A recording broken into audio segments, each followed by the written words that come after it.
So Ruth Kadiri's Me or You is throwing around a lot of excitement, and rightly so because the film features Chidi, Dike, Clinton Joshua, and these are two great actors, and these are two young actors who a lot of people love. And so to see them together in one film like this plays out very well. And so if you're somebody who loves these type of college, university, high school themed films, you're definitely going to like this one because it's set in college, set in university, and it offers a lot of lessons, offers a lot of dynamics, you know. But the main plot line for the film is summed up in this: if you love someone, speak up, because regardless of the level of friendship you have, your best friend forever, whatever, the minute you develop feelings and you find yourself falling in love with a person, you are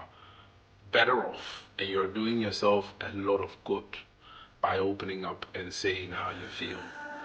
And you see that play out very well in the film. And you see the conflict of that, you know, going through the conflict of finding when to tell or when to speak up. Going through the conflict of now you have to fight other people off because you haven't spoken up, but you're still making claim that, you know, this is your person.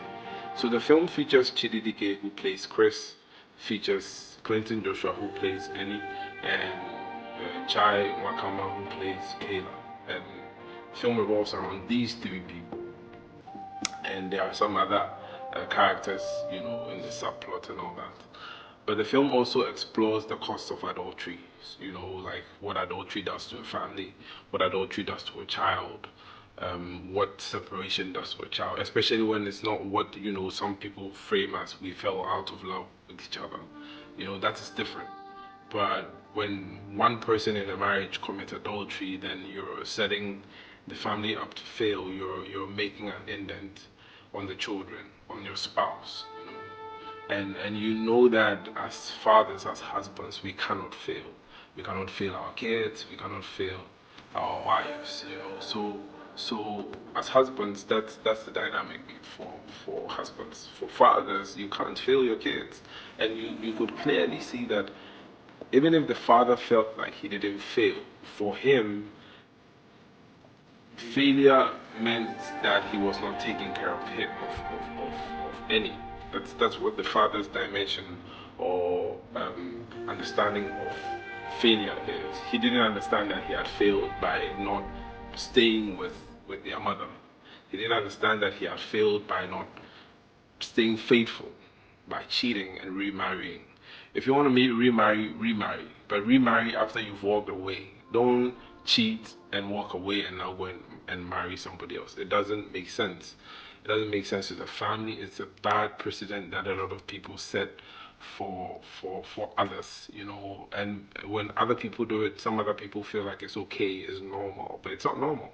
And the film talks about that. What I didn't enjoy seeing, which rightly so the film is expressive on, is Annie's disgust for his father, his anger, his unapologetic behavior towards his father. And you see that very vividly, and rightly so, it is well expressed. At some point I felt like it was a bit over the top, but it goes a long way to showcase the cost of something like that, something wrong, something vile as adultery. The film is also very firm on the themes that it explores. It explores love, explores kindness, it explores sacrifice as well, you know, and also letting go in terms of embracing differences, embracing the kind of aggressions people have towards each other, and making friendship out of it. At the end of the day, we see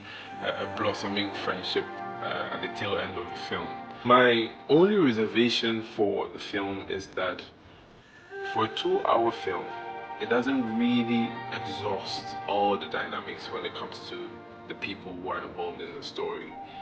This is a film that I feel could be a TV series, and it would do well as a series because the story is firm, but there could be so many subplots that could tweak the story and make it more riveting, more intriguing, and still highly dramatic.